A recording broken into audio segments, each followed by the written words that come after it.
सही सुमेलित नहीं है। विभिन्न घाटियों का नाम दिया है और किस देश से संबंधित है पूछा है। तो रैबिट घाटी इंडोनेशिया, हेम्बर घाटी कनाडा, पंजशील घाटी अफगानिस्तान, प्लीजेंट घाटी यूएसए। जो कई बार से यूपीपीएससी दे रहे होंगे उनको पता होगा कि रैबिट और प्लीजेंट बार बार कई बार पूछता है, रिपीटेड क्वेश्चन है। जैसे इसको रट लिया यूपीपीएससी को, 1-2 साल में देना ही देना रहता है। ये दोनों ही यूएसए में स्थित हैं दोस्तों, याद रखिएगा।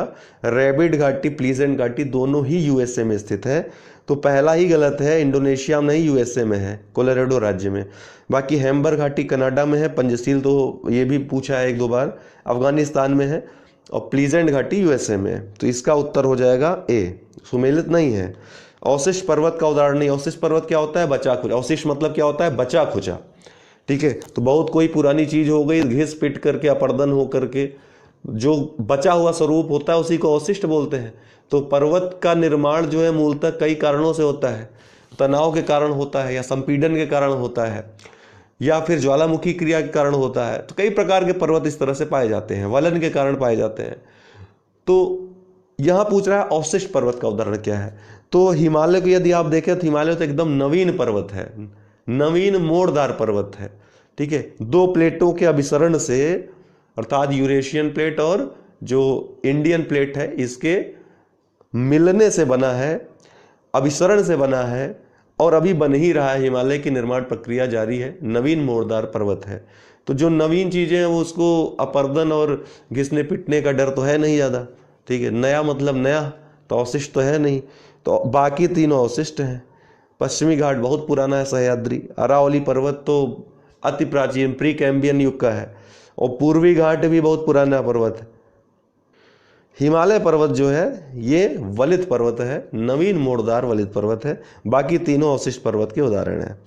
मानव द्वारा बनाए गए देखिए, पर्वत निर्माणकारी प्रक्रिया के बारे में हमने शायद पहले या दूसरे वीडियो में चर्चा की थी। आपको अगर लगातार वीडियोस देख रहे हैं प्लेलिस्ट में, अगर आप पहला यह वीडियो हमारा देख रहे हैं तो प्लेलिस्ट में सारे वीडियोस पड़े हैं। इस सीरीज के अवश्य देखें आप, यदि आप तैयारी कर रहे हैं, यूपीपीएससी या यूपीएससी या सिविल सर्विसेज आपका टारगेट है, तो अवश्य आपको देखना चाहिए। काफ़ी लाभदायक होगी आपके लिए सीरीज। आपको मैं बता दूं कि हमारे विभिन्न ग्रुप्स चल रहे हैं टेलीग्राम पे। यूपीपीसीएस प्री 2020 के लिए एडमिशन्स हो गए हैं, स्टार्ट हो गए हैं। आप कभी भी स्टार्ट कर सकते हैं जब आपकी इच्छा हो, ठीक है। 21 जून अभी एग्ज़ाम प्रस्तावित है, और लगभग इसी समय होने की संभावना है यदि सब कुछ ठीक हो गया, कोरोना के कारण जो हो रहा है। यूपीपीसीएस मुख्य परीक्षा 2020 से आप जुड़ सकते हैं आंसर राइटिंग प्रोग्राम से। आरओ 2016 जिसको देना है वो जुड़ सकते हैं, या जिसका 2020 में प्रोग्राम है वो भी 2016 में जुड़ करके कार्यक्रम से जो है, मतलब कि अपने लक्ष्य का अभी से शुरुआत कर सकते हैं उसकी तरफ। और सीसेट जिनका कमज़ोर है वो जुड़ सकते हैं। सीसेट वाले आपको मैं बता दूं, जो लोग सुन रहे हैं वो हमसे डायरेक्ट मैसेज के थ्रू बात कर सकते हैं। आप लोग बिल्कुल सुप्त हो गए हैं, मतलब कि एडमिशन लेने के बाद जैसे गायब हो गए हैं। तो कुछ आपको डाउट्स जो हम आपको वीडियोस प्रोवाइड कराते हैं, जो कराए हैं, उनके संबंध में कोई डाउट तो आप करिए, तभी तो हमको पता चलेगा आपका तैयार हो रहा है कि नहीं। तो नीचे व्हाट्सएप नंबर दिया, यहाँ संपर्क करके आप डिटेल्स मांग करके हमारे ग्रुप से जुड़ सकते हैं।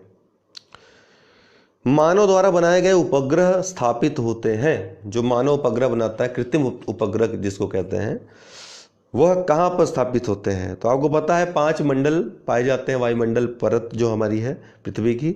तो सबसे नीचे का मंडल होता है क्षोभ मंडल होता है, जिसमें सभी लगभग मौसमी प्रक्रियाएं संपन्न होती हैं। उसके बाद समताप मंडल होता है, जहाँ पे आपका ओजोन परत, ओजोन लेयर पाया जाता है समताप मंडल के निचले भाग में, ठीक है, जो कि जो पराबैंगनी किरणें हैं सूर्य की खतरनाक, उनसे रक्षा करता है हमारी। उसके बाद आपका मध्य मंडल आ जाता है, फिर आयन मंडल आता है। ये आयन मंडल ही जिम्मेदार होता है जो विभिन्न स्पेक्ट्रम्स होते हैं उनको वापस भेजने में, और जो हमारी टेलीविजन संचार माध्यम जो चालित होते हैं, ये आयन मंडल ही उसके लिए जिम्मेदार होता है। प्रश्न यहाँ से आता है। अंत में आपके होता है वायुमंडल। तो यही वायुमंडल में ही जो कृत्रिम उपग्रह हैं, मानव द्वारा जनित उपग्रह हैं, वो स्थापित किए जाते हैं। तो आयन मंडल के ऊपर वायुमंडल की जो सबसे ऊपरी परत है, यही इसी को वायुमंडल कहते हैं। इसकी ऊंचाई जो होती है लगभग 640 से या 650 से 1000 किलोमीटर के मध्य होती है। इसी मंडल में यह निर्मित उपग्रह या कृत्रिम उपग्रह स्थापित किए जाते हैं। अन्य जो प्रश्न यहाँ से आते हैं कि क्षोभ मंडल कितनी ऊंचाई तक पाया जाता है, तो लगभग 18 किलोमीटर जो पृथ्वी की सतह से ऊंचाई है लगभग औसतन 18 किलोमीटर होती है। और यहीं पर सारी मौसमी गतिविधियां पाई जाती हैं, बादल, हवा, वायु, ये सब। ठीक है। समताप मंडल ये लगभग मौसमी गतिविधियों से रहित होता है। कभी कभी यहाँ पर बादलों की मौजूदगी देखी जा सकती है, कभी कभी बहुत रेयर केस में।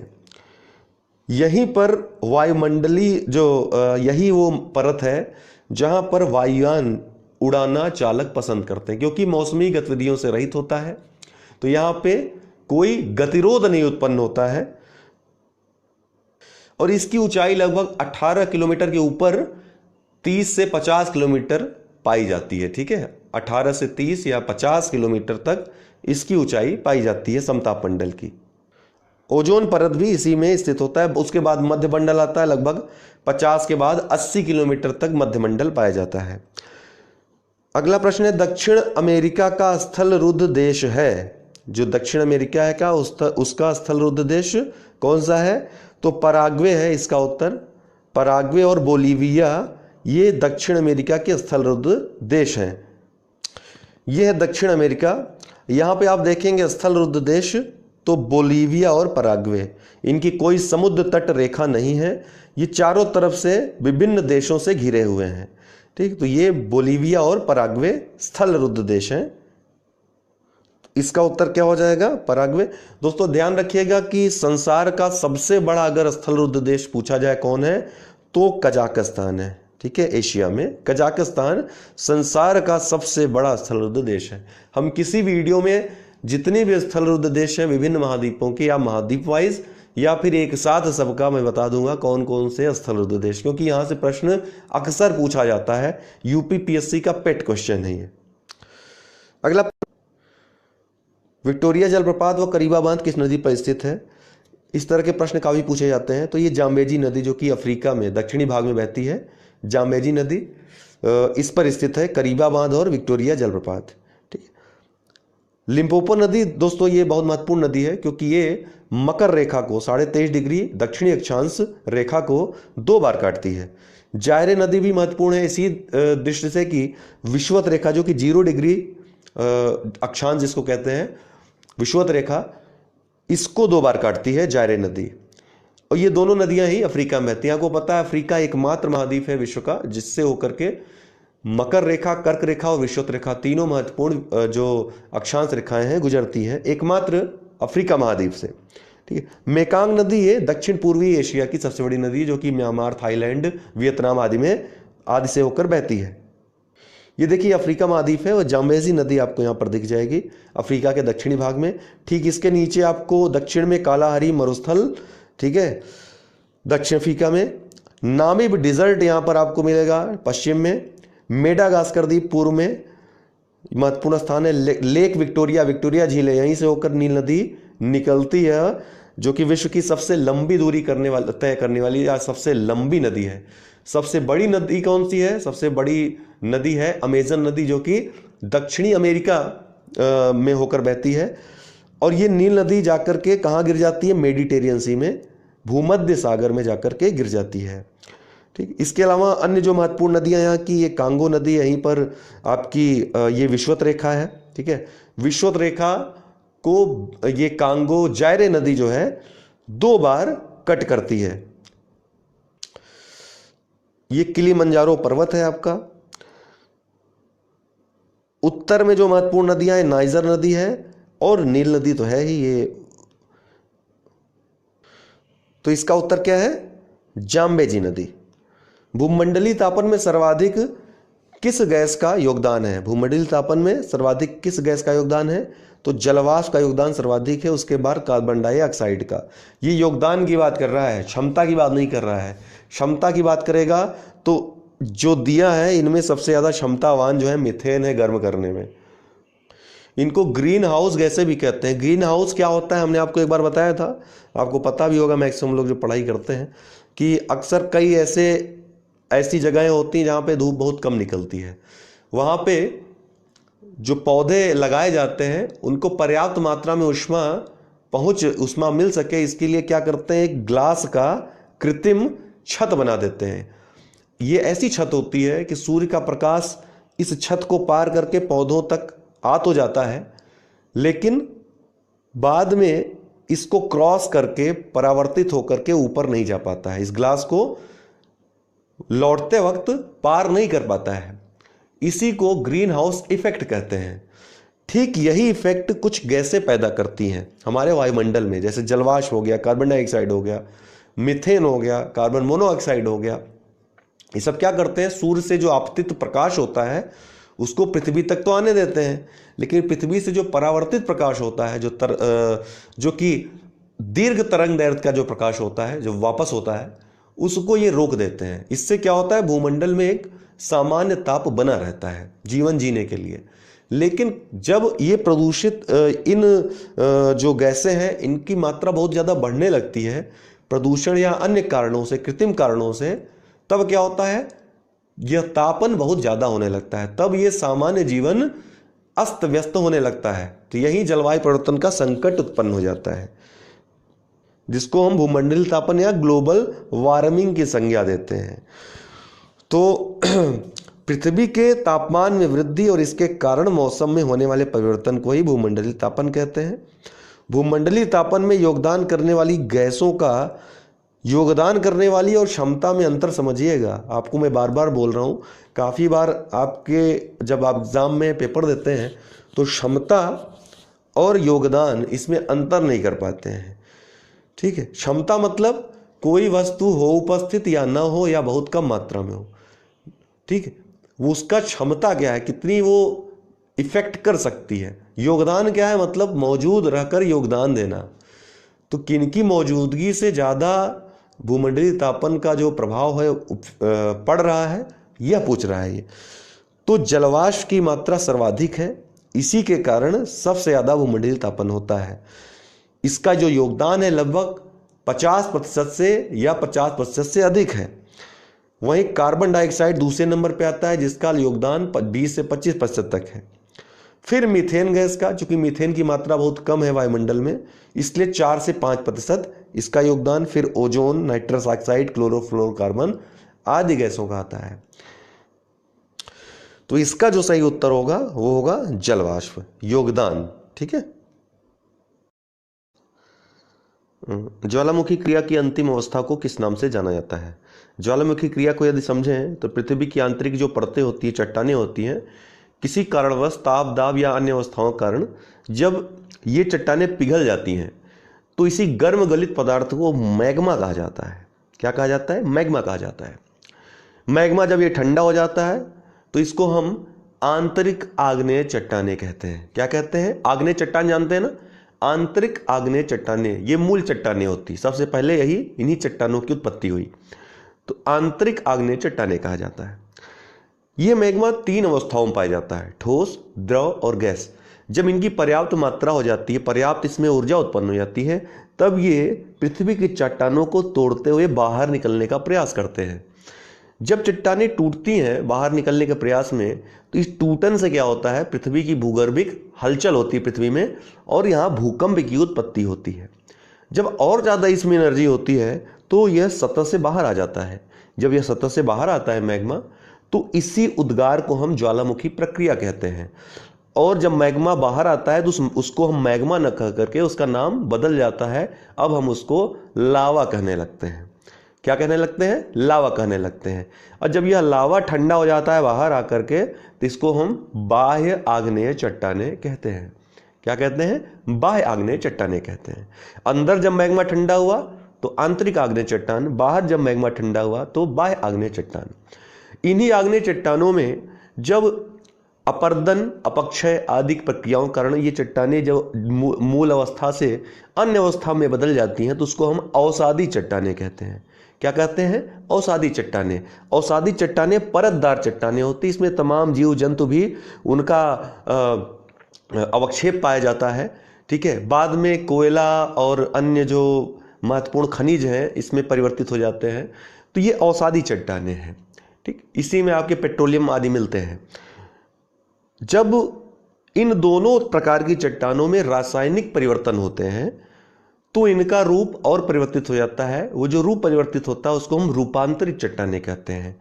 रूपांतरित चट्टानों का भी रासायनिक प्रक्रिया के कारण रूप परिवर्तन होता है, तो उसको भी हम कायांतरित चट्टानें, कायांतरित चट्टानों का कायांतरित चट्टान कहते हैं। ठीक है, तो इस प्रकार की जो विधियां थी, चूंकि ज्वालामुखी क्रिया यहाँ पर आई तो मुझे लगा कि आपको थोड़ा सा डिस्कस कर देना चाहिए। ये कॉन्सेप्ट आपको क्लियर रहना चाहिए मन में, ताकि कभी आपको दिक्कत ना हो।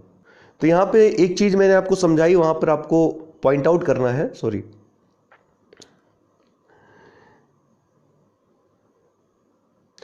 कि जब चट्टाने तोड़कर मैग्मा बाहर आ रहा था तो यहाँ भूकंप की उत्पत्ति हो रही थी। मान लीजिए इसमें ऊर्जा कम हो, इतनी क्षमता ना हो तो ये सतह से उद्गार हो पाए इसका, तो केवल भूकंप ही आएगा, ज्वालामुखी प्रक्रिया नहीं होगी। लेकिन बहुत ज़्यादा ऊर्जा है तो भूकंप तो आएगा ही साथ में, लेकिन सतह से बाहर भी आ जाएगा मैग्मा और ज्वालामुखी प्रक्रिया हो जाएगी।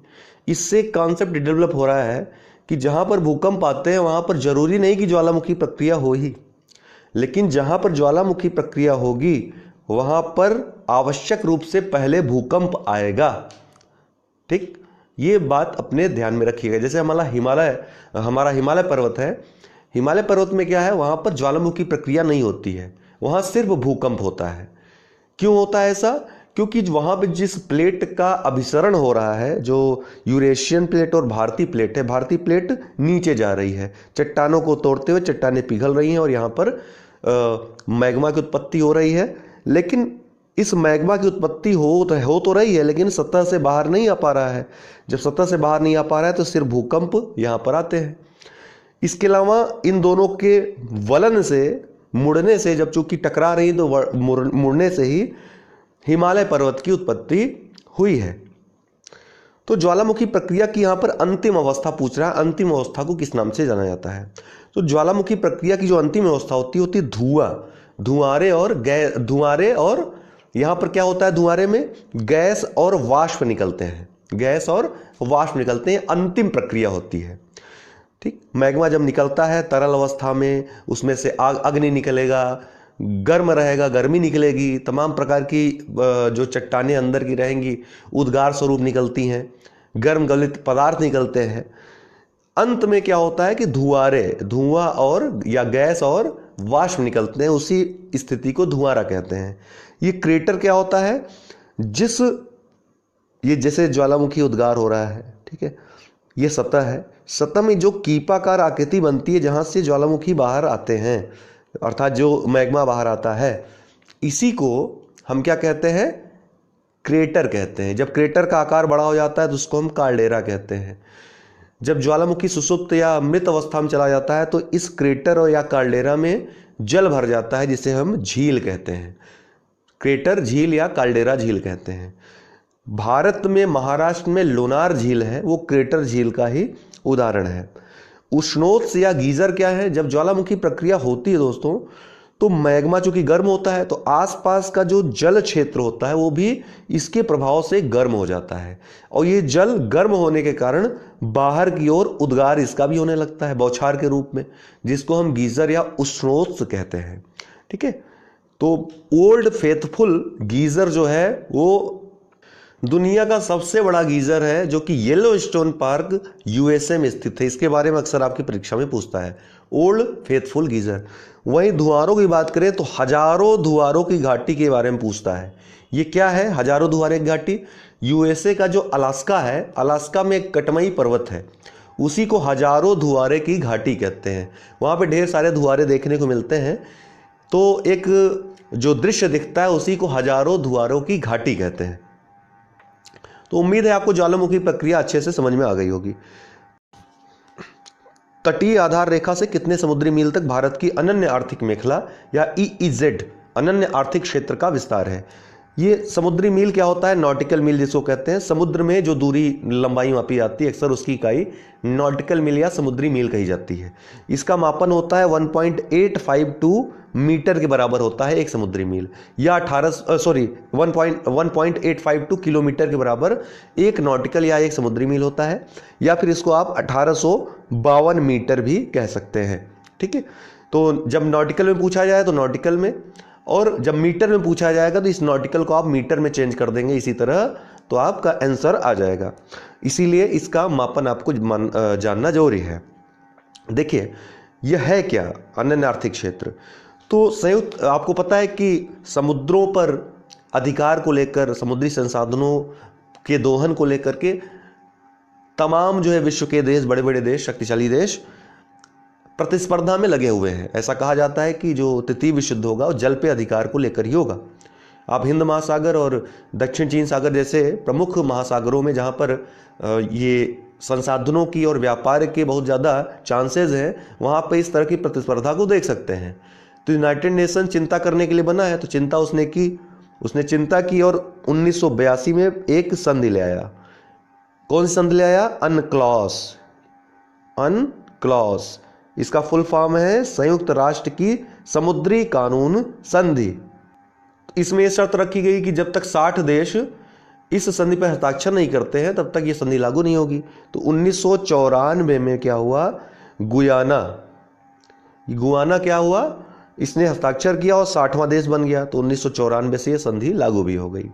यह डिफाइन करती है जो समुद्री क्षेत्र है, जल के अधिकार पर कि क्या अधिकार है, किस तरह के कानून बना सकता है, कितने क्षेत्र पे किस तरह के अधिकार होंगे किस देश के, ये डिफाइन करता है।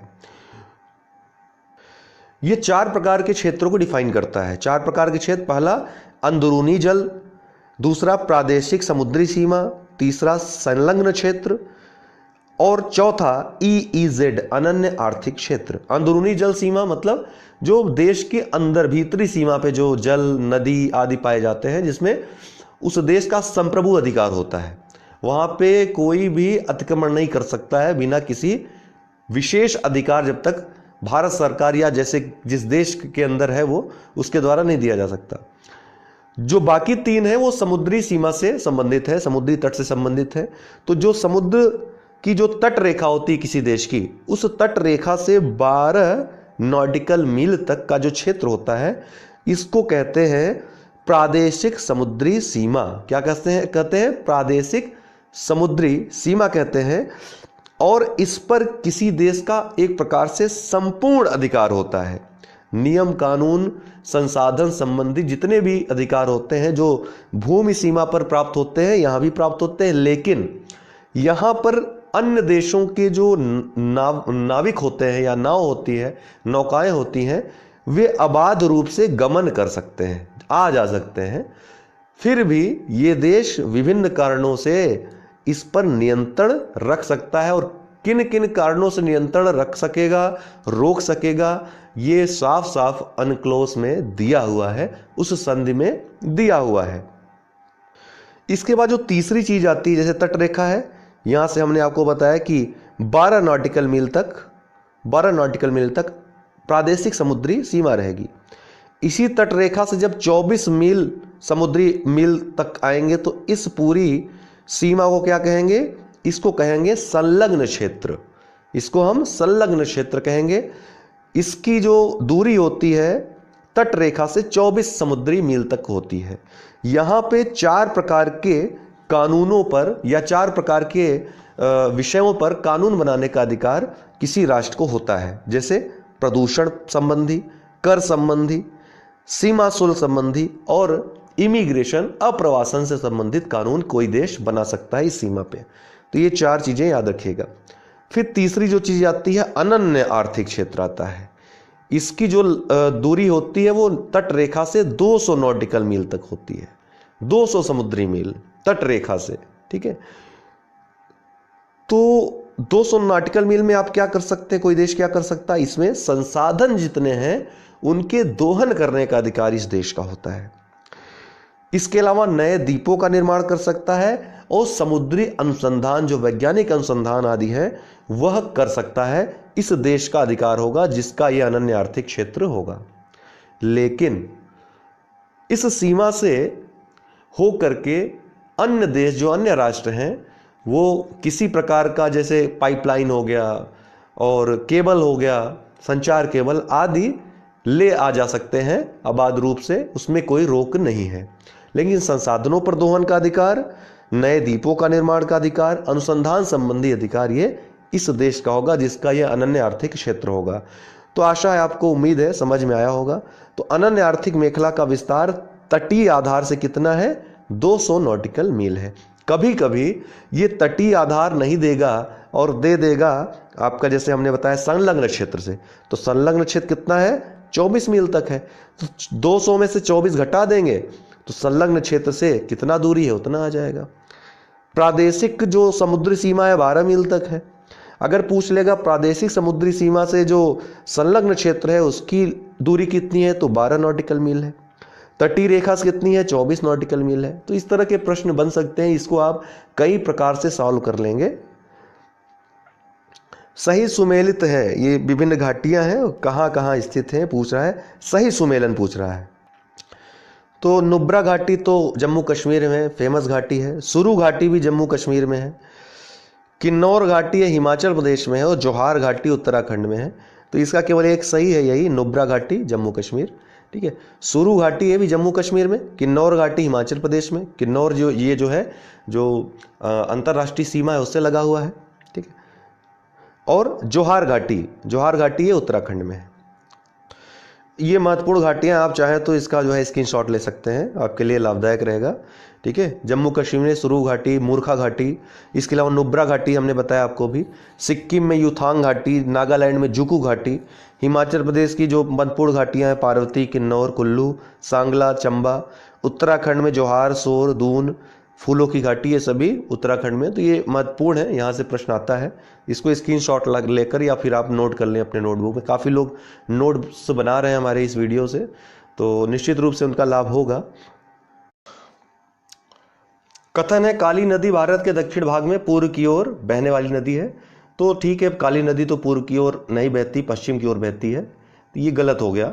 ठीक है, आपको पता होना चाहिए कि प्रायद्वीपीय नदियों में कौन पूर्व में बह करके बंगाली खाड़ी में गिरती है और कौन पश्चिम में बह करके अरब सागर में गिरती है। तो ये पता रहेगा तो कभी क्वेश्चन गलत नहीं होगा।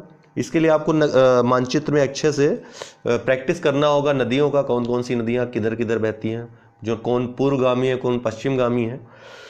तो काली नदी ये पश्चिम की ओर बहती है, अरब सागर में गिरती है, इसलिए पहला स्टेटमेंट गलत है। कारण दिया है आर, दक्कन पठार अपने पश्चिमी किनारे पर उच्चता पर है तथा पूर्व में बंगाली खाड़ी की दिशा में इसकी प्रवणता मंद है। तो ये अगर पश्चिम कहता तो कथन कारण दोनों सही हो जाता। ये नहीं सही है, लेकिन ये सही है। पश्चिमी किनारे पर आप देखेंगे क्या है, भारत का नक्शा देखिए, आज मेरे पास उपलब्ध नहीं है, इस तरह का है। तो यहाँ जो प्रायद्वीपीय पर्वत है, यहाँ पर लगभग त्रिभुजाकार स्थिति में दक्कन का पठार पाया जाता है। ये दक्कन का पठार यहाँ से कुछ कम तुंगता लिए हुए है, कम ऊंचाई पर स्थित है। लेकिन पश्चिमी तट पर आप जाएंगे, पश्चिम के भाग में देखेंगे तो बहुत ज़्यादा तुंगता है, बहुत ज़्यादा ऊंचाई पे आपको मिलेगा। तो दूसरा स्टेटमेंट एकदम करेक्ट है। दक्कन पठार अपने पश्चिमी किनारे पर उच्चता पर है और पूर्व में बंगाली खाड़ी की दिशा में इसकी प्रवणता मंद है, धीमी है। तो कभी आप इस सफर में निकलेंगे, पश्चिम से पूर्व की ओर जाएंगे, तो आपको दिखेगा कि जो इस पठार की ऊंचाई कम होती प्रतीत होगी। क्यों कम होती प्रतीत होगी? क्योंकि इसकी तुंगता, इसका जो झुकाव है, प्रवणता जो है वो मंद हो जाता है पूर्व की तरफ जाने पर। तो इसका जो क्या होगा सही उत्तर, यहां पर हमने ऑप्शन दिया नहीं है, लेकिन ऑप्शंस में यही रहेगा कि दोनों सही है या दोनों गलत है, ए सही है आर गलत है, आर सही है गलत है। तो यहां पर ए गलत है और आर सही है। ठीक है, कोई अगर आपको प्रॉब्लम हो तो हम चूंकि कमेंट बॉक्स ओपन करते नहीं हैं, और आपको बताना चाहता हूं कि कमेंट बॉक्स मैं ओपन करूंगा लाइव क्लासेस में, जब लाइव क्लास मैं लूंगा। और लाइव क्लास मैं सोच रहा हूं बहुत जल्द मैं कंडक्ट कराना शुरू करूं। उसमें केवल टेस्ट होगा, आपका रैपिड फायर टेस्ट होगा, उसमें कोई एक्सप्लेनेशन नहीं होगा। मैं केवल क्वेश्चन दूंगा, आपको आंसर बताना होगा तुरंत, फिर मैं आपको आंसर दूंगा। तो इस तरह से आपका रिवीजन भी होता जाएगा। उसकी प्रक्रिया मैं आपको बताऊंगा। उसको दोपहर में वो प्रोग्राम में रखूंगा, आधे एक घंटे का रहेगा। सही सुमेलित नहीं है, इसमें से विभिन्न पठार है, ये सुमेलित कौन सा नहीं है? चिया पास पठार मैक्सिको, बिल्कुल सही है। चिया पास का जो पठार है ये मैक्सिको के दक्षिणी भाग में प्रशांत महासागर के तट पर स्थित है, चिया पास पठार। अनातोलिया पठार यह जो है तुर्की में, एकदम सही है, बिल्कुल सही है। तुर्की में एंटिक और टारस श्रेणियां हैं, जो जो पर्वत श्रेणियां हैं एंटिक और टारस, कहां पर है? तुर्की में, उनके मध्य में स्थित है। और इसे तुर्की का पठार भी कहते हैं, अनातोलिया के पठार को। यूकॉन पठार, यूकॉन नदी कहां बहती है? कनाडा में बहती है। तो पठार कौन कहां होगा? ये कनाडा में होना चाहिए। यूकॉन, और हमने आपको मैकेंजी नदी उस दिन बताया था, तो यूकॉन नदी कनाडा में स्थित है, यूकॉन पठार भी कनाडा में स्थित होगा। इसको अलास्का का भी पठार भी कहते हैं, ठीक है। ये कनाडा में स्थित है, लेकिन इसको अलास्का का भी पठार कहते हैं। इसका निर्माण यूकॉन और उसकी जो अन्य सहायक नदियां हैं उसके द्वारा हुआ है। और अंत में है मेसेटा का पठार, ये स्पेन में स्थित है। स्पेन में जो साइबेरियन प्रायद्वीप है उस पर स्थित है। निम्नलिखित ज्वालामुखियों में से कौन से अमेरिका में स्थित है? तो एक तो आपको याद ही होगा, कल अगर आपने वीडियो देखा है, कटमई के बारे में हमने चर्चा की थी। कटमई को ही क्या कहते हैं? हजारों धुआरों की घाटी। कहाँ स्थित है? अलास्का में स्थित है। ये अलास्का में स्थित है, जो कि अमेरिका का ही एक हिस्सा है। माउंट शास्ता भी अमेरिका में स्थित है, रेनियर भी। तो इसका उत्तर होगा डी, तीनों होगा। तो कटमई, माउंट शास्ता, रेनियर तीनों ही संयुक्त राज्य अमेरिका में स्थित हैं। कटमई जहां पे अलास्का में, दक्षिणी अलास्का की तरफ स्थित है। माउंट शास्ता जो है ये यूएसए के ही कैलिफोर्निया राज्य में अवस्थित है, जो कि पश्चिमी अमेरिका में है। और कास्केड रेंज जो है उसका हिस्सा है। माउंट रेनियर वाशिंगटन राज्य में स्थित है, यह भी एक ज्वालामुखी पर्वत है। उत्तरी अमेरिका ये प्रमुख ज्वालामुखी हैं पूरे विश्व के, जिसमें हम उत्तरी अमेरिका का देख रहे हैं। तो ये अलास्का में कटमई है, ठीक है। यूएसए में माउंट रेनियर, और यहाँ पे कास्केड रेंज है। यही कास्केड रेंज में ही माउंट शास्ता स्थित है, कैलिफोर्निया राज्य में अमेरिका के, ठीक है ना। तो इसका उत्तर होगा डी, तीनों। भारत की निम्नलिखित झीलों में से कौन सी एक झील जम्मू एवं कश्मीर में स्थित है? तो फुलहर झील तो उत्तर प्रदेश में स्थित है, आपको मालूम होगा, उत्तर प्रदेश की एकमात्र जो है प्रसिद्ध झील है ये। और ये झील प्रसिद्ध क्यों है फुलहर? क्योंकि यहीं से गोमती नदी का उद्गम है। गोमती नदी जो निकलती है, जो कि लखनऊ जैसे बड़े शहर में बहती है, तो उसका उद्गम फुलहर झील से ही है। फुलहर झील दरअसल स्थित कहाँ है? तो ये पीलीभीत में स्थित है फुलहर झील, ठीक है। यहीं से गोमती नदी निकलती है। कोलेरू झील तो आंध्र प्रदेश में स्थित है, ये आंध्र प्रदेश की झील है, मीठे पानी की झील है। हमीरसर झील ये गुजरात में स्थित है। तो अंचार झील बचा, यही जो है जम्मू कश्मीर में स्थित है। कई बार पूछा जा चुका है कि अंचार झील स्थित कहाँ है, ऐसा भी प्रश्न आया है, तो जम्मू कश्मीर में। सही सुमेलित है, ये भी झीलें हैं और किन राज्यों से संबंधित है पूछा है। तो सही सुमेलित है पूछा, कौन सा इसमें से सही सुमेलित है? अभी हमने ऊपर वाले ही प्रश्न में चर्चा किया, तो कोलेरू झील जो है आंध्र प्रदेश में स्थित है, ठीक है।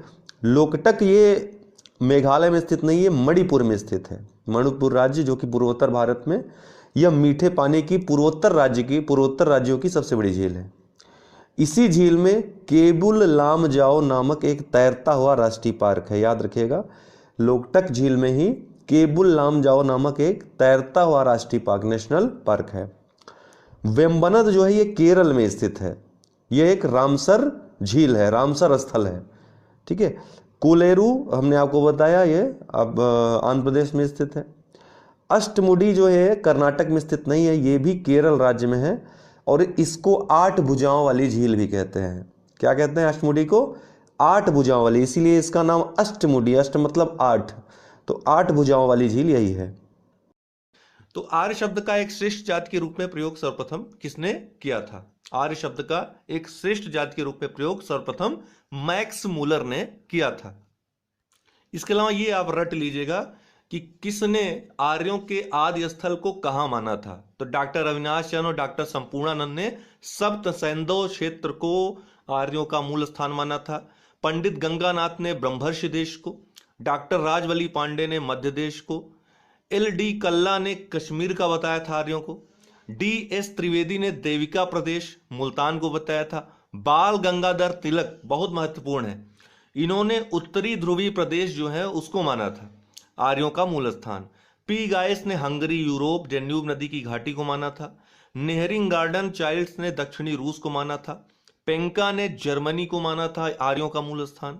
फिलिप्पो सेरेस्टी, सर विलियम जोन्स ने यूरोप को माना था। एडवर्ड मेयर एवं ओल्डेनबर्ग जे जी रोड ने पामीर एवं बैक्टीरिया को माना था। मध्य एशिया, मैक्स मूलर ने मध्य एशिया को माना था आर्यों का मूल स्थान, और यही सबसे ज्यादा मान्य भी है। मैक्स मूलर की ही जो 1500 ईसा पूर्व जो उन्होंने आर्यों का आगमन का समय बताया है और जो मूल स्थान बताया है मध्य एशिया, यही मान्य है। दयानंद सरस्वती ने तिब्बत माना था, यह भी प्रश्न पूछा जाता है, और के शर्मा ने हिमालय माना था, जो मानस हिमालय में है वो उसको जो है आर्यों का मूल स्थान माना था। तो ये आप देख लीजिएगा, इसको मैं ग्रुप में दे दे रहा हूं। तो इसका उत्तर हो जाएगा मैक्स मूलर। अगला है वर्ण व्यवस्था से संबंधित पुरुष सूक्त मूलतः ऋग्वेद के किस मंडल में पाया जाता है। पुरुष सूक्त में वर्ण व्यवस्था जो 4 वर्ण है उनका जिक्र किया गया है। कर्म के आधार पर था, याद रखिएगा। वर्ण व्यवस्था से संबंधित पुरुष सूक्त मूलतः ऋग्वेद के किस मंडल में पाया जाता है, तो यह 10वें मंडल में पाया जाता है। डी इसका उत्तर होगा। ऋग्वेद के 10वें मंडल के पुरुष सूक्त में सर्वप्रथम वर्ण व्यवस्था का उल्लेख किया गया है, जिसमें एक विराट पुरुष के मुख से ब्राह्मण, भुजा से क्षत्रिय, जंघा से वैश्य और पैर से शूद्र की उत्पत्ति दिखाई गई है। इस प्रकार शूद्र शब्द पहली बार पुरुष सूक्त में ही प्रयोग या प्राप्त होता है। ऋग्वेद में कुल 10 मंडल, 1028 सूक्त एवं 10,580 मंत्र हैं। इसके 9वें मंडल के सभी 114 सूक्त जो है सोम देवता को समर्पित है। 9वां मंडल याद रखिएगा। वहीं तीसरे मंडल में गायत्री मंत्र का उल्लेख है और चौथे मंडल में कृषि संबंधित जो प्रक्रिया है उसका उल्लेख है। मृगदाव का संबंध निम्न में से किस महापुरुष के साथ घनिष्ठ रूप से जुड़ा हुआ है। मृगदाव, तो आपको याद होगा मृगदाव या ऋषि पत्तनम भी उसको कहते हैं, या सारनाथ उसको बोलते हैं। उसका संबंध भगवान बुद्ध, महात्मा बुद्ध के प्रथम उपदेश से है। मृगदाव में ही या सारनाथ में या ऋषि पत्तनम में उन्होंने पहला उपदेश दिया था ज्ञान प्राप्ति के बाद। गौतम बुद्ध का मृगदाव में 5 ब्राह्मणों को दिया गया प्रथम उपदेश बौद्ध धर्म में धर्म चक्र प्रवर्तन के नाम से भी जाना जाता है। निम्नलिखित में से किस ग्रंथ से मौर्य इतिहास मुख्यतः चंद्रगुप्त मौर्य के जीवन पर प्रकाश पड़ता है, तो आपको मालूम है कौन सी बुक है वो, मुद्रा राक्षस। मुद्रा राक्षस विशाख दत्त ने इसकी रचना की थी, मुद्रा राक्षस की। मुद्रा राक्षस मौर्य इतिहास पर प्रकाश डालता है। इसमें चंद्रगुप्त मौर्य को वृषल कहा गया है और कुलहीन कहा गया है। क्या क्या, वृषल तथा कुलहीन। वहीं दश कुमार चरित दोस्तों ये दंडी द्वारा रचित है, याद रखिएगा, ये हमेशा मिलान के लिए आता है दंडी। और कुमार संभवम, मेघदूत, ये सब कालिदास द्वारा रचित प्रमुख रचनाएं हैं। निम्न में से कौन सा राजा अपने पिता की हत्या के लिए उत्तरदायी था। पितृहंता वंश भी इसीलिए इनके वंश को कहा जाता है। हर्यक वंश का वो शासक है, आपको पता है। दोस्तों ये ऑप्शन थोड़ा मिस्टेक हो गया है गलती से, उदयन यहाँ पर लिख गया है, ठीक है। तो यहाँ पर उदयन होना चाहिए। उदयन और उदायन में अंतर है। उदयन दूसरा शासक था, उदायन जो है हर्यक वंश का शासक था, अजातशत्रु का पुत्र था। तो अजातशत्रु ने सर्वप्रथम अपने पिता बिंबिसार की हत्या की, राजगद्दी पर बैठा। बाद में उदायन ने अपने पिता अजातशत्रु की हत्या करके राजगद्दी पर बैठा। तो उदायन यहां पे गलती से लिख गया, इसको उदयन लिखिए। उदयन, ये उदयन चंद्रवंश का राजा था। कौशांबी जो अभी इलाहाबाद के नजदीक है वहां का यह शासक था। तो इसका जो उत्तर होगा दोस्तों अजातशत्रु होगा। सर्वप्रथम भारत में, इसको मैं सही करके ही ग्रुप में दूंगा, सर्वप्रथम भारत में स्वर्ण सिक्के जारी करने का श्रेय दिया जाता है। सर्वप्रथम भारत में स्वर्ण सिक्के जारी करने का श्रेय किसे दिया जाता है, तो हिंद यूनानियों को, हिंदू यवनों को, ठीक है। सबसे पहले इन्हों यही जो है स्वर्ण सिक्के जारी किए थे भारत में। तो भारत में सर्वप्रथम स्वर्ण सिक्के जारी करने का श्रेय हिंद यवन शासक, और शासक कौन था वो, मिनांडर। मिनांडर लगभग 150 ईसा पूर्व के आसपास उन्होंने स्वर्ण सिक्के जारी किए थे। वहीं इंडो ग्रीक शासकों द्वारा चलाए गए स्वर्ण सिक्कों को स्टेटर कहा जाता था, जो 133 ग्रेन के थे। इंडो ग्रीक शासकों ने सोने, चांदी तथा तांबे के सिक्के भी चलाए थे। इन्हीं शासकों द्वारा भारत में सर्वप्रथम लेख युक्त तथा रूप चित्रात्मक सिक्के जारी किए गए थे। इंडो ग्रीक, हिंद यवन। वही पूछा जाता है कि सबसे ज्यादा शुद्ध सोने के सिक्के किसने चलाए, तो कुषाणों ने। और सर्वाधिक मात्रा में स्वर्ण सिक्के किसने जारी किए, तो गुप्तों ने। यह भी याद रखिएगा। अश्वघोष समकालीन था, हमने आपको बताया भी है, एक आपको ट्रिक भी बताई थी, वो ट्रिक फिर से याद कर लीजिए। पास अब नाच महाचेत, लेकिन मैं ज्यादा नहीं बताऊं क्योंकि आप लोगों को याद रहना चाहिए। मैंने एक वीडियो में बताया था, पास अब नाच महाचेत। इसका उत्तर कौन होगा, कनिष्क। कनिष्क ये सभी समकालीन थे जो पास अब नाच महाचेत में आते हैं। पांड्य राजवंश का सबसे प्रसिद्ध शासक कौन था, जो पांड्य राजवंश था उसका सबसे प्रसिद्ध शासक कौन था, तो नेडुजेलियन। कौन, नेडुजेलियन। यह पांड्य राजवंश का सबसे प्रसिद्ध शासक था। यूपी ट्रिपल एससी के लोअर के एग्जाम में यह पूछा गया था प्रश्न, लेकिन अच्छा प्रश्न था इसलिए हमने शामिल कर लिया। ठीक है, नेडुजेलियन। पांड्य राज संगम साहित्य के जो 3 राज्य थे, चोल, चेर, पांड्य, उनमें से एक है। पांड्य राज भारतीय प्रायद्वीप के सुदूर दक्षिण और दक्षिण पूर्वी भाग में स्थित था, जिसका जो ज्यादातर हिस्सा है दोस्तों तमिलनाडु में स्थित है। पांड्य वंश का जो प्रथम शासक था नेडियोन था, जिसका अर्थ होता है लंबे कद वाला। इसने समुद्र की पूजा प्रारंभ करवाई थी। नेडुजेलियन पांड्य वंश का सबसे प्रसिद्ध शासक था। इसके समय का प्रसिद्ध युद्ध तलैया लंगानम का युद्ध था। वहीं लाल गुट्टावनसेन जो आप देख रहे हैं, लाल गुट्टावनसेन चेर वंश का यह सबसे प्रतापी शासक था। चेर राज्य में पत्नी पूजा प्रारंभ करने का श्रेय इसी शासक को जाता है, लाल गुट्टवनसेन को। यह चेर वंश का सबसे प्रतापी शासक था। चालुक्य शासकों को शासन काल में किस यात्री के यात्रा वृत्तांत द्वारा भारत चीन संबंधों का विवरण प्राप्त होता है, मा त्वान लीन। याद रखिएगा, मा त्वान लीन। चालुक्य शासकों को के शासन काल में किस यात्री के यात्रा वृत्तांत द्वारा भारत चीन संबंधों का विवरण प्राप्त होता है, मा त्वान लीन। चालुक्यों के शासन काल में चीन एवं भारत के संबंधों का विस्तृत विवरण इसके द्वारा, ये चीनी यात्री था, इसके द्वारा किया गया था। चालुक्यों की राजधानी जो थी दोस्तों बादामी थी। इनका शासनकाल मुख्यतः दक्षिण भारत में केंद्रित था। पुलकेशिन द्वितीय चालुक्य वंश का सबसे प्रतापी शासक था। निम्न में से किस सुल्तान के समय वजीर का पद अपने चरमोत्कर्ष पर पहुंच गया था, किस सुल्तान के समय वजीर का पद अपने सर्वोत्तम स्थान पर पहुंच गया था, तो एफएसटी फिरोज शाह तुगलक के समय में। सी इसका उत्तर होगा, फिरोज शाह तुगलक। वजीर का पद सुल्तान फिरोज शाह तुगलक के समय में अपने चरमोत्कर्ष पर पहुंच गया था। तुगलक काल भारतीय वजारत का स्वर्ण काल था, जबकि बलबन का काल इसका सबसे निम्न काल था। बलबन के काल में वजीरों की सबसे निम्न स्थिति थी।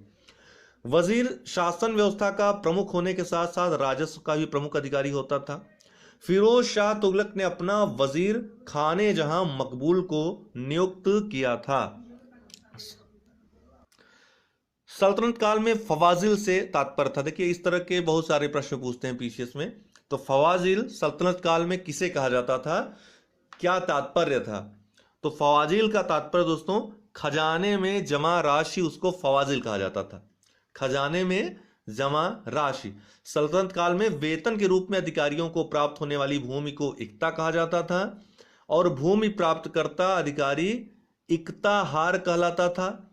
और इक्ता भूमि से जो प्राप्त होता था लगान की राशि, वह इक्तादार अपना वेतन तथा अपनी सेना का खर्च निकालकर जो शेष राशि बचती थी केंद्रीय कोष में जमा कर देता था, राज्य कोष में जमा कर देता था। इसी शेष राशि को फवाजिल कहा जाता था। निम्न में से किस सुल्तान ने सुल्तान की उपाधि के पूर्व हजरते आला की उपाधि धारण की थी, अर्थात सुल्तान बनने के पूर्व हजरते आला की उपाधि धारण की निम्न में से किस सुल्तान ने,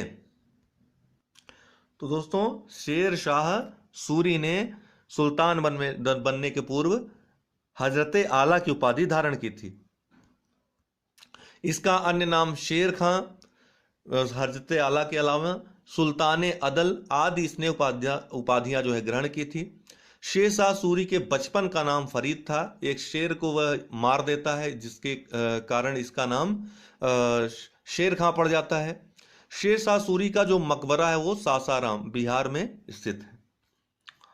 भारतीय इतिहास में सूफीवाद के संदर्भ में जितने शेरशाह सूरी और हुमायूं की जो लड़ाइयां हुई वो हम आपको बाद में बताएंगे, उसका ट्रिक भी बता देंगे, याद रखिएगा, पूछता है। भारतीय इतिहास में सूफीवाद के संदर्भ में निम्नलिखित कथनों पर विचार कीजिए। सूफीवाद, तो शेख अहमद सरहिंदी इब्राहिम लोदी का समकालीन था, यह गलत है दोस्तों। आपको याद होगा शेख अहमद सरहिंदी ये गुरु था किसका? जहांगीर का, तो ये जहांगीर और अकबर का समकालीन था शेख अहमद सरहिंदी। ठीक, तो पहला गलत है। शेख नसीरुद्दीन चिरागे दिल्ली शेख निजामुद्दीन औलिया का शिष्य था, यह बिल्कुल सही है। जो शेख नसीरुद्दीन चिरागे दिल्ली थे ये शेख निजामुद्दीन औलिया के शिष्य थे। अगला है औरंगजेब शेख सलीम चिश्ती का समकालीन था, यह भी गलत है, क्योंकि आप जानते हैं शेख सलीम चिश्ती यह अकबर के गुरु थे, इन्हीं के नाम पर उनके बेटे का नाम सलीम रखा था, जहांगीर का नाम सलीम रखा था अकबर ने। तो शेख सलीम चिश्ती का समकालीन अकबर था, औरंगजेब नहीं था। भारत में सूफियों की कादरी पद्धति सबसे पहले शेख नियामतुल्लाह एवं मखदूम मोहम्मद जिलानी द्वारा लागू की गई थी, बिल्कुल सही है। तो इसका 2 एवं 4 यह कथन सही है, बाकी दोनों गलत है। विधवा पुनर्विवाह अधिनियम निम्न में से किस गवर्नर जनरल के शासन काल में प्रस्तावित किया गया था? तो आपको पता है 1856 में यह अधिनियम आया था, तो इस समय कौन था वायसराय भारत का? कौन था गवर्नर जनरल? Lord Canning. तो लॉर्ड कैनिंग के समय में प्रस्तावित किया गया था, ए इसका उत्तर होगा। और ईश्वरचंद्र विद्यासागर ने प्रयास किया था इसके लिए। विधवाओं के कल्याण के लिए पश्चिम भारत में विष्णु शास्त्री और धोंदो केशव कर्वे जैसे अन्य नेता भी जुड़े थे, ये पश्चिम भारत में थे। 1893 ईस्वी में धोंदो केशव कर्वे ने एक विधवा ब्राह्मणी से विवाह किया और 1899 ईस्वी में पूना में विधवा आश्रम की स्थापना की। तो पूछा भी गया था प्रश्न में कि पूना में एक विधवा आश्रम की स्थापना किसने की थी? तो धोंदो केशव कर्वे ने, डी के कर्वे ने। अकबर द्वारा प्रायोजित मनसबदारी प्रणाली प्रेरित थी, जो मनसबदारी व्यवस्था लागू की थी वो प्रेरित थी कहां से? उसने लिया था इसको, तो फारस से, ठीक है ना, फारस की मनसबदारी जो प्रणाली थी वहां की, वहां से इसको लिया था। मनसब यह फारसी भाषा का शब्द भी है जिसका अर्थ है पद। इसके 2 भाग थे, जात और सवार। मनसबदारी की शुरुआत 1575 ईस्वी में सम्राट अकबर द्वारा किया गया था। इस प्रथा को लागू करने का मुख्य उद्देश्य साफ सुथरा प्रशासन लागू करना था। बाद में इसमें कई तब्दीलियां हुई शाहजहां और जहांगीर के समय। सूची फर्स्ट को सूची सेकंड से मिलान करना है। ये शासक हैं, उनका मकबरा कहां पर स्थित है ये आपको बताना है। तो बाबर का मकबरा कहां है? काबुल में है। हुमायूं का दिल्ली में है। अकबर का मकबरा सिकंदरा में है। जहांगीर का लाहौर में है। तो चारों ही सही हैं, 1 2 3 4। उत्तर होगा आपका बी, 1 2 3 4। निम्नलिखित का सही कालानुक्रम लगाना है। छत्रपति शाहू जी, राजा राम, संभाजी और शिवाजी सेकंड, इनका कालक्रम आपको बताना है। तो इसमें सबसे पहले आएंगे राजा राम। राजा राम के बाद, राजा राम का शासन कब तक रहता है? 1689 तक। नहीं, सबसे पहले दोस्तों संभाजी आएंगे, ठीक है ना। संभाजी का जो शासनकाल रहता है वह 1680 से 1689 तक, 1689 तक रहता है। इसके बाद इनके जो उत्तराधिकारी आते हैं राजा राम। राजा राम का शासन कब तक रहता है? 1689 से 1700 तक। फिर इनके उत्तराधिकारी आते हैं कौन? आपके आएंगे शिवाजी द्वितीय, ठीक है ना। राजा राम के उत्तराधिकारी शिवाजी द्वितीय आएंगे 1700 से लेकर 1707 ईस्वी तक। और फिर जाकर के छत्रपति शाहू जी आएंगे, ये 1707 से 1749 तक इनका शासन रहता है। तो क्रम क्या रहेगा? संभाजी, राजा राम, शिवाजी द्वितीय और छत्रपति शाहू जी। तो इसका उत्तर हो जाएगा बी, 3 2 4 1। ब्रिटिश साम्राज्य द्वारा जिन राज्यों का विलय किया गया था उनमें कौन एक अपने विलय वर्ष के साथ सुमेलित है? याद रखिएगा, ग्रुप में भी मैं शेयर करते रहा हूं, बहुत महत्वपूर्ण प्रश्न बनता है, यहां से प्रश्न आता ही आता है लगभग। तो 1856 ईस्वी में जेम्स आउटरम की रिपोर्ट आई थी, उसके आधार पर अवध का विलय कुप्रशासन के आरोप के आधार पर किया गया था। जो डलहौजी की व्यपगत नीति थी या जो हड़प नीति थी उसके तहत जो राज्यों का ब्रिटिश साम्राज्य मिलाया गया, उनमें सर्वप्रथम सतारा को कब 1848 में, सतारा को 1848 में, जैतपुर और संबलपुर को 1849 में, बघाट को 1850 में, उदयपुर को 1852 में, झांसी को 1853 में, नागपुर को 1854 ईस्वी में, और बाद में 1856 ईस्वी में अवध का विलय किया गया कुप्रशासन के आरोप पर। जेम्स आउटरम की रिपोर्ट थी वो। तो इसमें जो सुमेलित है 1856 अवध का विलय, बाकी सुमेलित नहीं है। सी इसका उत्तर होगा। 1853 ईस्वी में मुंबई से थाने, जो लोग ग्रुप में नहीं है वो नोट करते जाएं जो हम चीजें बता रहे हैं। विश्वास मानिए यहीं से प्रश्न आएंगे और कुछ आपको करने की आवश्यकता नहीं पड़ेगी अगर आप सिर्फ यही वीडियोस हमारे देख लें, दोनों जो सुबह शाम आएगा। 1853 ईस्वी में मुंबई से थाने तक भारत में सर्वप्रथम रेल परिचालन करने वाली कंपनी कौन सी थी? ये तो बहुत सुने होंगे 1853 में रेल परिचालन हुआ मुंबई से थाने तक, लेकिन कंपनी कौन सी थी? तो कंपनी दोस्तों ग्रेट इंडियन पेनिनसुला रेलवे। क्या नाम था? Great Indian peninsula railway. Bharat की पहली रेलवे लाइन 1853 ईस्वी में मुंबई से थाने के बीच डलहौजी के समय में बिछाई गई। Great Indian peninsula railway company द्वारा भारत में सर्वप्रथम रेल यात्रा का प्रारंभ किया गया था। रेलवे का सर्वाधिक विस्तार जो हुआ था वह डलहौजी के समय में न होकर लॉर्ड कर्जन के समय में हुआ था। निम्न में किसका विश्वास दादा भाई नौरोजी के धन निकासी सिद्धांत में नहीं था? ये हम पूछ भी चुके हैं आपसे प्रश्न। तो सर सैयद अहमद खां का विश्वास इनमें नहीं था, जो दादा भाई नौरोजी का धन निकासी सिद्धांत था। धन निष्कासन सिद्धांत का सर्वप्रथम वर्णन किया था दादा भाई नौरोजी ने किस पुस्तक में? The poverty and un British rule in India, जो 1867 में प्रकाशित हुई थी। सर सैयद अहमद खां एक ब्रिटिश वफादार भारतीय थे जिनका मानना था कि मुस्लिम समाज का विकास आंग्ल सत्ता के बने रहने पर ही संभव है। इस कारण ही वे दादा भाई नौरोजी के जो यह सिद्धांत था धन के निष्कासन का, उस पर यह विश्वास नहीं करते थे। तो आज के लिए इतना ही। बहुत बहुत धन्यवाद। निम्नलिखित में से कौन प्रवाल विरंजन में सर्वाधिक महत्वपूर्ण कारक है? देखिए, प्रवाल विरंजन शब्द, प्रवाल विरंजन तो इसको यूज किया जाता है, लेकिन दरअसल विरंजन होता है शैवालों का, जिनके साथ ये सहजीवी संबंध में जीवित रहते हैं। ये दरअसल समुद्र में एक जुक्सैन थैला नाम का शैवाल पाया जाता है जो कि प्रकाश संश्लेषण करता है और भोजन बनाता है। ये मूंगे जो हैं उसी के थ्रू भोजन ग्रहण करते हैं। तो इस तरह से एक सहजीवी संबंध स्थापित होता है। जलवायु परिवर्तन के कारण, वैश्विक तापन के कारण विभिन्न परिस्थितियां ऐसी उत्पन्न होती हैं कि प्रकाश संश्लेषण की यह क्रिया बाधित हो जाती है। जब ये प्रक्रिया बाधित होती है तो ये जुक्सैन थैले जो हैं, शैवाल जो हैं, वो सूखने लगते हैं, मरने लगते हैं। इसी को प्रवाल विरंजन कहा जाता है। ठीक है, तो प्रवाल विरंजन दरअसल ये शैवालों के मृत होने से, शैवालों के नाश होने से संबंधित है। जब ये शैवाल समाप्त होने लगते हैं तो फिर प्रवालों के जीवन को संकट उत्पन्न हो जाता है। तो ये प्रवाल विरंजन में सर्वाधिक महत्वपूर्ण कारक जो है वो वैश्विक तापन है। ठीक है, ग्लोबल वार्मिंग है।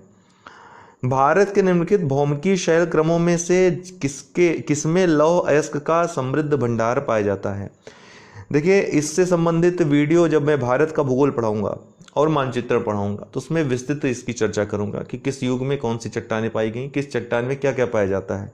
लेकिन इतना जानते रहिए कि धारवाड़ क्रम की जो चट्टानें हैं, धारवाड़ क्रम की चट्टानें भारत की सबसे महत्वपूर्ण, आर्थिक दृष्टि से सबसे महत्वपूर्ण चट्टानें यही हैं, क्योंकि यहीं पर लौह से लेकर सोना, मैग्नीज, महत्वपूर्ण चांदी हो गया, महत्वपूर्ण जो अयस्क पाए जाते हैं, जो धातु पाए जाते हैं, वो यहीं पाए जाते हैं धारवाड़ क्रम की चट्टानों में। इसलिए बहुत ही आर्थिक महत्व की चट्टानें हैं धारवाड़ क्रम की चट्टानें। तो लौह अयस्क का समृद्ध भंडार यहाँ पर पाया जाता है धारवाड़ क्रम की चट्टानों पे। निम्नलिखित में से सही सुमेलित है। कार्डामम पहाड़ियाँ, कोरोमंडल तट। देखिए, तटों के बारे में तो एक बार ये देखिए, पश्चिमी घाट और पूर्वी घाट है। जो पूर्वी तट है, पश्चिमी तट है भारत का, तो अगर आप पश्चिमी तट पे देखें तो सबसे ऊपर आपको काठियावाड़ तट मिलेगा। कच्छ का जो तट है उसके नीचे काठियावाड़ का तट, फिर कोकड़ तट, फिर कनारा तट, और ये मालाबार तट कर केरल के आसपास का जो तट है मालाबार तट के रूप में जाना जाता है। फिर आप तमिलनाडु ये पूर्वी तट में आएंगे तो कोरोमंडल तट, फिर उत्तरी सरकार तट, उत्कल तट, और फिर वेंगा तट। तो ये क्रम वाइज उत्तर दक्षिण आप याद कर लीजिएगा, ये पूछा जाता है पूर्व पश्चिम उत्तर दक्षिण, अक्सर ये प्रश्न आता है। तो जो कार्डामम की पहाड़ियाँ हैं वो दरअसल मालाबार तट पे हैं, यहाँ केरल में स्थित हैं, जिनको इलायची पहाड़ियाँ भी कहा जाता है। इसके अलावा ये कैमूर की जो पहाड़ी है, बिंद पर्वत जो बिंद श्रेणी है, बिंद पर्वत का पूर्वी भाग, ये कैमूर की पहाड़ी यहाँ पर स्थित है। मैकाल की पहाड़ियाँ ये मध्य भारत में स्थित है। महादेव की पहाड़ी मध्य भारत में स्थित है। ठीक है, आपका जो मिकिर पहाड़ियाँ हैं वो मेघालय के पठार के पास है। मेघालय के पठार के पास, इसमें इस नक्शे में नहीं दिख रहा है, ये मेघालय के पठार के पास मिकिर की पहाड़ियाँ हैं। तो इसलिए अब ऑप्शन से आपको पता चल जाएगा कौन सा सही कौन सा गलत है। तो ये तो गलत है। ठीक है, कैमूर पहाड़ी भी हमने आपको बताया विंध्य के पूर्वी, तो कोकड़ तट का सवाल ही नहीं उठता।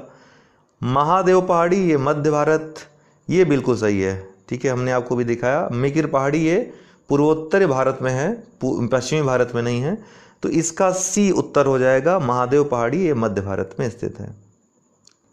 देखिए विभिन्न लौह अयस्क क्षेत्र हैं, अक्सर यहाँ से प्रश्न पूछे जाते हैं। तो डली राजहरा ये अच्छा सही सुमेलित है, पूछ रहा है कौन सही सुमेलित है। तो डली राजहरा ये छत्तीसगढ़ में लौह अयस्क क्षेत्र है, न कि उड़ीसा में। तो ये बिल्कुल गलत है पहला वाला। गुरु महिसानी ये उड़ीसा का है लौह अयस्क क्षेत्र। ठीक है, तो छत्तीसगढ़ का नहीं है, तो ये भी गलत हो गया। नोआ मंडी ये पश्चिम बंगाल नहीं बल्कि झारखंड का लौह अयस्क क्षेत्र है, तो यह भी गलत हो गया। दामुदा श्रेणी ये पश्चिम बंगाल का लौह अयस्क क्षेत्र है, तो डी वाला भी गलत हो गया। बड़ा उरू झारखंड का लौह अयस्क क्षेत्र है, बिल्कुल सही है, तो ई इसका उत्तर हो गया। ठीक है, झारखंड का जो लौह अयस्क क्षेत्र है मुख्य वो है बड़ा वुरू। बड़ा वुरू, पसिरा वुरू, नोआ मंडी ये झारखंड के प्रमुख क्षेत्र हैं।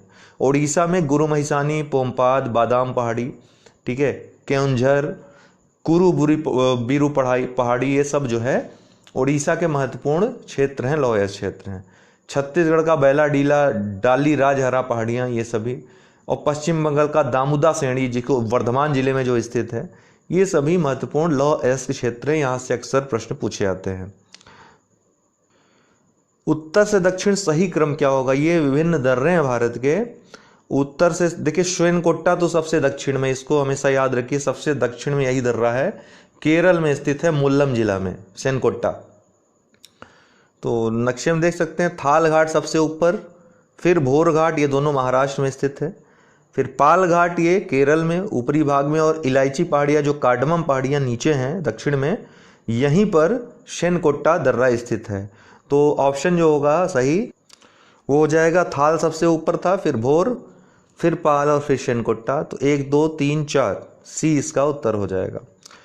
मोलेसिस बेसिन का संबंध है। मोलेसिस बेसिन का संबंध जो है दोस्तों मिजोरम से है। ये दरअसल मिजोरम में जो बेसिन पाया जाता है, जो पहाड़ियाँ पाई जाती हैं, वो बहुत ही विखंडीकृत चट्टान के रूप में पाए जाते हैं। तो इन्हीं को मोलेसिस बेसिन कहा जाता है, या गुड़ का बेसिन कहा जाता है, गुड़ के बेसिन कहे जाते हैं। इसके अलावा मिजोरम को रोलिंग माउंटेन की भूमि के रूप में भी जाना जाता है। निम्नलिखित में से किस जनजाति में बहुपतित्व की प्रथा पाई जाती है, अर्थात एक से अधिक पति रखने की प्रथा पाई जाती है? तो वो जनजाति है जौनसारी। जौनसारी जनजाति मुख्यतः उत्तराखंड की प्रमुख जनजाति है। ठीक है, इसी में बहुपतित्व प्रथा पाई जाती है। संथाल जो जनजाति है झारखंड की एक महत्वपूर्ण जनजाति है। भील ये मध्य भारत की या राजस्थान पाई जाने वाली प्रमुख जनजाति है। भील राजस्थान के अलावा महाराष्ट्र, मध्य प्रदेश में भी पाए जाते हैं। बकर एक बड़ी जनजाति है भील। बकरवाल की बात करें तो जम्मू कश्मीर में ये मुख्यतः पाए जाते हैं। जम्मू कश्मीर और निचले हिस्से जो हिमाचल प्रदेश में भी बकरवाल की कुछ जनजातियां यहाँ भी पाई जाती है। तो जम्मू कश्मीर, हिमाचल प्रदेश की महत्वपूर्ण जनजाति बकरवाल है। ये विभिन्न औद्योगिक क्षेत्रों से जो प्रश्न आते हैं मिलान के लिए, किनकी, कैंटन, लॉरेन, बेला, हॉरिजॉन्टले।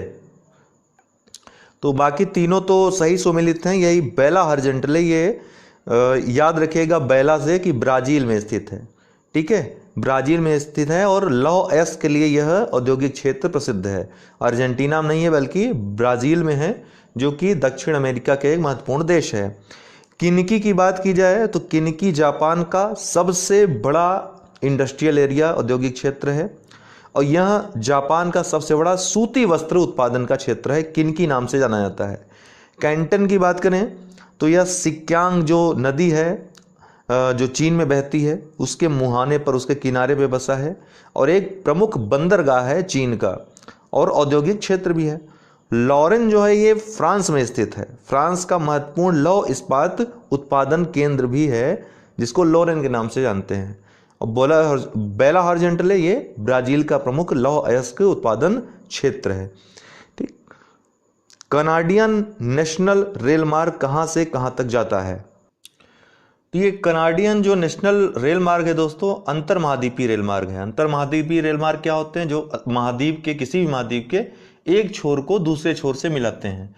तो ऐसा सबसे बड़ा जो महाद्वीपीय, अंतर महाद्वीपीय रेल मार्ग है या विश्व का सबसे बड़ा रेल मार्ग जिसको कह सकते हैं, वह है ट्रांस साइबेरियन रेल मार्ग। सबसे बड़ा कौन सा है? ट्रांस साइबेरियन रेल मार्ग, जो कि बाल्टिक सागर के पास सेंट पीटर्सबर्ग, जो कि पश्चिमी रूस में स्थित है, पश्चिमी रूस के पास है, रूस के पश्चिमी भाग में, उसको व्लादिवोस्टोक से जोड़ता है, जो कि पूर्वी भाग है, पूर्वी किनारा है रसिया का। तो व्लादिवोस्टोक को वो सेंट पीटर्सबर्ग से जोड़ता है, जिसको ट्रांस साइबेरियन रेल मार्ग कहते हैं। उसकी लंबाई भी कभी कभी पूछ लेती है, लगभग 9,500 किलोमीटर, 9,232 किलोमीटर लगभग ये लंबा है जो ट्रांस साइबेरियन रेल मार्ग है। तो इसी तरह का एक रेल मार्ग है कनाडियन नेशनल रेल मार्ग। यह जो है हैलिफैक्स नगर को वैंकूवर से जोड़ता है, ठीक है, कनाडा के हैलिफैक्स को ये वैंकूवर से जोड़ता है, जिसमें वैंकूवर इसका जो है पश्चिमी किनारा है और हैलिफैक्स जो है इसका पूर्वी किनारा है, ठीक है। अगला प्रश्न है फेल्लाह संबंधित है। फेल्लाह ये किसके लिए यूज किया था शब्द? तो जो इसका उत्तर होगा दोस्तों, अफ्रीका के नील नदी घाटी में रहने वाले कृषकों को ही फेल्लाह कहते हैं। नील नदी, इसके बारे में हमने आपको कई बार बताया कि संसार की सबसे लंबी नदी है, सबसे बड़ी नहीं है, सबसे विशाल नदी अमेजन नदी है, जो कि दक्षिण अमेरिका की नदी है। नील नदी सबसे लंबी दूरी तय करने में सबसे लंबी नदी है विश्व की, ठीक है, और ये युगांडा और बुरुंडी से निकलती है, सूडान एवं मिस्र में बहती हुई भूमध्य सागर में जाकर गिर जाती है। विक्टोरिया झील से इसका उद्गम होता है, ठीक है, और इसी नील नदी पर ही अस्वान बांध नामक अफ्रीका का सबसे ऊंचा बांध भी स्थित है, जिसको अक्सर जो है एग्जाम से पूछा जाता है। अस्वान बांध किस नदी पर स्थित है? नील नदी पे। निम्नलिखित में से किसे बाल्टिक सागर की कुंजी कहा जाता है? बाल्टिक सागर की कुंजी, देखिए किस देश को कौन सा प्राकृतिक या भौगोलिक उपनाम से जाना जाता है, इससे प्रश्न जरूर आता है यूपीपीएससी में। तो इसके लिए तो हमारा जो वीडियो है विश्व भूगोल का जो कंप्लीट है, 2-3 घंटे में हमने कंप्लीट किया है, उसको आप अवश्य देखें। उसमें तो सब कुछ छूटा नहीं है, सब कुछ मैंने बता दिया है। उससे बाहर फैक्ट तो बिल्कुल नहीं आना आपका, बाकी कॉन्सेप्ट इन सब वीडियोस में आपके क्लियर हो जाएंगे। तो बाल्टिक सागर की कुंजी कोपेनहेगन को कहते हैं, ठीक है, जो कि डेनमार्क की राजधानी भी है। डेनमार्क की राजधानी कोपेनहेगन को बाल्टिक सागर की कुंजी की संज्ञा दी जाती है। विश्व का सबसे बड़ा द्वीप जो है ग्रीनलैंड, वो डेनमार्क का ही भाग है, डेनमार्क का ही उस पर अधिकार है, ठीक है। इसके अलावा अन्य देश जो दिए हैं, माल्टा भी भूमध्य सागर में स्थित है, भूमध्य सागर किनारे स्थित एक देश है। मोनाको की बात करें तो मोनाको को अगर यहां से प्रश्न कुछ बन सकता है तो पहला प्रश्न तो यही कि यहां पर किस फसल की खेती की जाती है। तो मोनाको ऐसा राष्ट्र है जहां पे सिर्फ एक ही फसल, उसका नाम है गन्ना, उसी की खेती की जाती है और फ्रांसीसी क्षेत्र के अधीन ये आता है मोनाको जो है। आइसलैंड की बात करें तो आइसलैंड की राजधानी है रेक्जाविक, और रेक्जाविक विश्व की सबसे उत्तर में स्थित राजधानी भी है, आइसलैंड की राजधानी है वो। और आइसलैंड को मध्य रात्रि का सूर्य की संज्ञा भी कहते हैं, मध्य रात्रि के सूर्य का द्वीप भी आइसलैंड को कहा जाता है। अगला, कारगंडा की कोयला खदानें किस देश में स्थित हैं? बहुत प्रसिद्ध है। कारगंडा तो एक नगर भी है, कहाँ का? कजाकिस्तान का। कारगंडा बोलते हैं उसको। तो कजाकिस्तान का चौथा प्रमुख शहर भी है और कोयले के लिए यह विश्व प्रसिद्ध है। कारगंडा की कोयले खदानें। कजाकिस्तान के बारे में मैंने आपको बताया था कि विश्व का सबसे बड़ा भू अवस्थित या भू आबद्ध देश है कजाकिस्तान। दिए गए किसी कोर्स से जुड़ना हो तो आप नीचे दिए गए व्हाट्सएप नंबर पर संपर्क कर सकते हैं, डिटेल्स मांग सकते हैं और जुड़ सकते हैं हमारे टेलीग्राम फुल कोर्स से। तो आज के लिए इतना ही करते हैं दोस्तों, बहुत बहुत धन्यवाद। दोस्तों आपको बताना चाहता हूं कि अनअकैडमी लर्निंग ऐप पर आप प्लस कोर्सेज सब्सक्रिप्शन ले सकते हैं। चाहे आप यूपी पीएससी की तैयारी की किसी भी एग्ज़ाम की तैयारी कर रहे हो, खंड शिक्षा अधिकारी, आरओ, यूपी पीसीएस या यूपी SSSC में लेखपाल या फिर अन्य जो वैकेंसीज़ आती हैं ग्रुप सी की, सब इंस्पेक्टर यूपीएसआई की तैयारी, मतलब कोई भी तैयारी आप उत्तर प्रदेश की कर रहे हैं या फिर यूपीएससी करना चाहते हैं, बीपीएससी करना चाहते हैं, एमपीपीएससी करना चाहते हैं, राजस्थान पे, मतलब कुछ भी आप यहाँ पे एनडीए करना चाहते हैं, जो भी आप A to Z कोर्स करना चाहते हो, सब्सक्रिप्शन यहाँ पर ले सकते हो।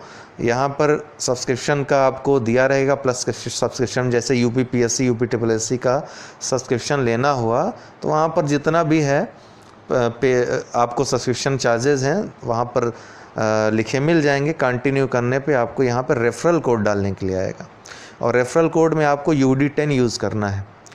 आप 1 साल या 2 साल या जितनी मंथ की आप लेना चाहते हो ले सकते हो, सब्सक्रिप्शन आपके ऊपर है। उतने समय के लिए वो मतलब वो जैसे आप UP PSC UP SSSC subscription ले रहे हैं तो ये आपकी सीट रिज़र्व हो जाती है। कोई भी क्लास, लाइव क्लास आई हुई या फिर आने वाली, वो आप ले सकते हैं। सबसे बढ़िया फ़ायदा यहाँ होता है कि एक टाइम लिमिट में, एक टाइम पीरियड में, निश्चित टाइम पीरियड में कोई सब्जेक्ट समाप्त होता है और आप कोई भी सब्जेक्ट पढ़ सकते हैं, ऑप्शनल हो या फिर जीएस के सब्जेक्ट हो, प्री मेंस सब कर सकते हैं। Quiz, test, doubt clearing session आप ले सकते हो किसी भी समय, ठीक है ना। तो ये आप चाहें तो ले सकते हैं। UD10 ये रेफरल कोड यूज़ करना मत भूलिएगा, क्योंकि तब आपको 10% डिस्काउंट मिल जाएगा, छूट मिल जाएगी आपको जो मूल्य रहेगा उसमें भी। और 1 वर्ष 2 वर्ष के आप सब्सक्रिप्शन चार्जेस अगर देखें तो 2 वर्ष का सब्सक्रिप्शन चार्ज लेना आपके लिए बहुत ही सही पड़ रहा है, सस्ता पड़ रहा है। तो आप जब भी लीजिए 2 वर्ष का लीजिए, मेरा ये सजेशन आपके लिए रहेगा। तो जो लोग ले चुके हैं ऑलरेडी वो हमको 9453775039 पे संपर्क कर लें, ठीक है। हम आपको इसके बारे में कोई भी अगर डाउट होता है तो हम आपको बताएंगे। बाकी अगर कोई आपके डाउट्स हों तो आप हमको बता सकते हैं। फ़िलहाल आज के लिए बहुत बहुत शुक्रिया, बहुत बहुत धन्यवाद।